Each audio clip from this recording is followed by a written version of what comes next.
TIL. After the Beatles fired drummer Pete Best in favor of Ringo Starr, he formed a new band and released the album, Best of the Beatles, a play on his own name. This led to disappointment from fans who bought the album without reading the track listing. The Beatles are so iconic and well known that Pete Best is more famous for not being a Beatle than he is for being a musician. Pete Best on being sacked from the Beatles. Best fell into progressively deeper levels of depression which culminated in a suicide attempt in 1965. But, he has always denied it was because of depression related to being fired. "You should never ask someone who has tried to take their own life why they did it," he said. "I don't know why I did it. All I know is my mother and my brother Rory found me. My mother gave me such a talking to and I vowed I would never do anything like that again. And I never will. I think if I'd kept reflecting about what happened yesterday, all the time, and it was like a nightmare to me, I would have ended up bitter and twisted. But there came a period in my life when I was like, to hell with what happened yesterday, it's about today and tomorrow." There's only one Beatle left who was directly involved in the banishing of Pete Best. Does Best forgive McCartney? I've nothing to forgive him about. They made a decision as young men which was safeguarding their future. Okay, it could have been handled better. I was the fall guy for it, I suffered, but I'm not holding them to task over it. If I'd have been in the same situation and I was another member of the band, maybe I'd have been one of the bad guys.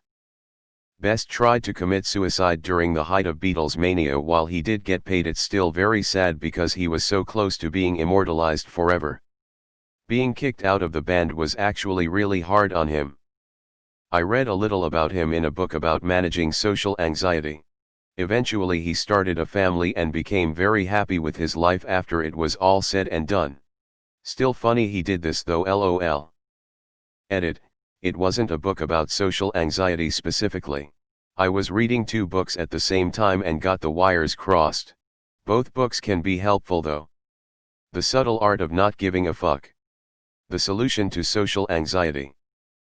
Check out the album cover, https:// imager.com/ykwf5f5, JPG, for Best of the Beatles, 1965. So Pete used the 1960 Hamburg band photo, https:// imager.com/obfqq, JPG, of him with John, Paul, George, and Stu Sutcliffe, and circled himself. I can see why the LP buying public thought they were getting an actual Beatles record, what with an actual, early, Ringoless, Beatles band photo on the front. Now the idea for Best of the Beatles seems less admirably cheeky, and more disingenuous. Anyway, we are all agreed what the best Beatles album is. https:// read. it/Ike7KZB6TI01. JPG, wow, I just read the entire wiki entry, and also surfed over to read Stuart Sutcliffe's page too. My impression? He was a good, but not great drummer, not versatile enough for them after they started evolving. He wasn't seen as one of the guys, so they had no qualms about dumping him. They really screwed him over the way they treated him.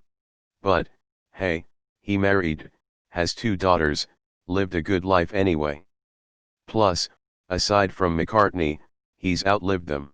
My drum teacher said he was amazed Best didn't off himself. I mean, think about it.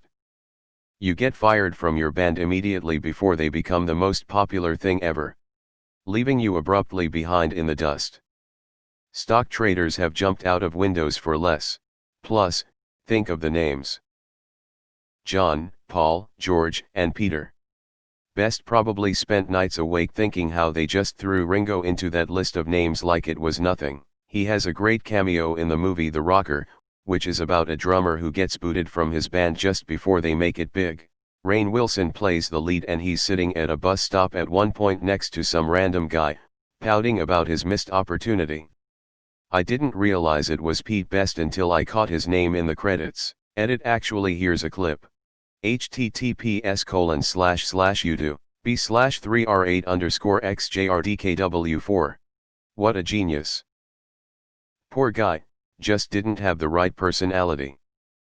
It all ended well for him though. When they released the anthology series, he got royalties and was able to retire from his job as a postal worker as a millionaire. Technically correct. The best kind of correct. What's your favorite Beatles album then? https://www. youtube.com/watch, v equals of msuque36us. Is this what they call common ground? AJ Soprano was such a little shit. I remember seeing the CD in the bargain bin at Walmart and thinking oh wow, then reading the song list and thinking I don't know any of these songs, then reading the fine print and realizing what's up and thinking damn, that is brazen. I remember watching The Tonight Show, with Johnny Carson, and Carson held up the album as an example of deceit. This was all well after Best was removed and the Beatles became famous. Since everyone is always shitting on Ringo, I personally wouldn't know a good drummer from a bad drummer. I can only imagine how bad Best must have been. No one pointing out he put the album out on Savage Records. He was then also replaced by Ringo as Sir Topham Hatt on Thomas the Tank Engine. They could make a Paul, Ringo, and Peter reunion tour. Very sly, and can't even say that it was false advertising. I mean, you can, but technically.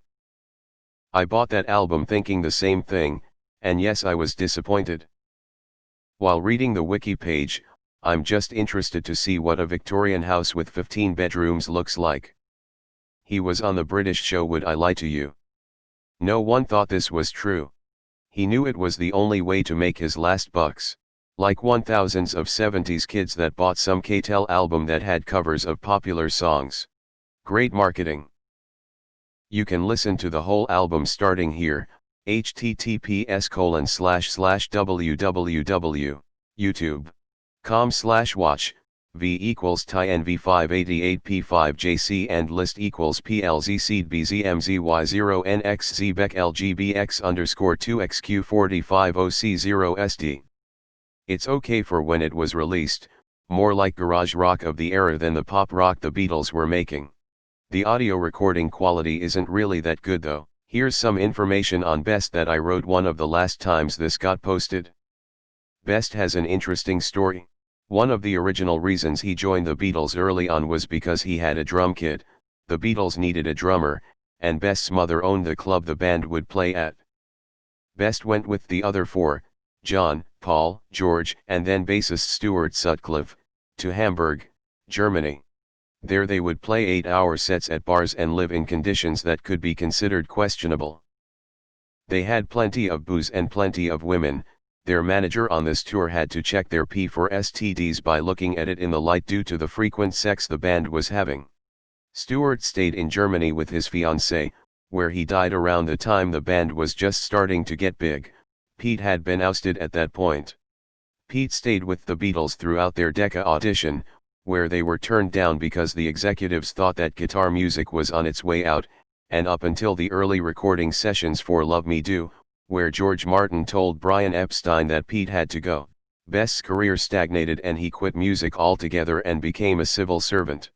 This lasted up until the 1980s when he played at a Beatles convention, in which his mother and wife both told him you don't know it, but you're going to go back into show business. Afterwards he recorded some music with his own band, with an album out in 2009. He mostly does Beatle conventions, which gives him his target audience and probably pays decently. Best did make money off of the anthology volume his work was featured in. It's estimated that he made approximately $5.2 million. Stuart's fiancée, Astrid Kirchherr, was the one who gave them their iconic haircuts. She also took this picture, which is one of my favorites. Neil Aspinall did have a kid with Pete Best's mother, Mona. That's his brother Roeg. Here's Aspinall filling in for an ill George Harrison on an Ed Sullivan rehearsal. Mona also lent her ex-husband's war medals to the band in 1967 for the Sgt. Pepper cover, and got them back as well as the cash box by the letter L on the cover.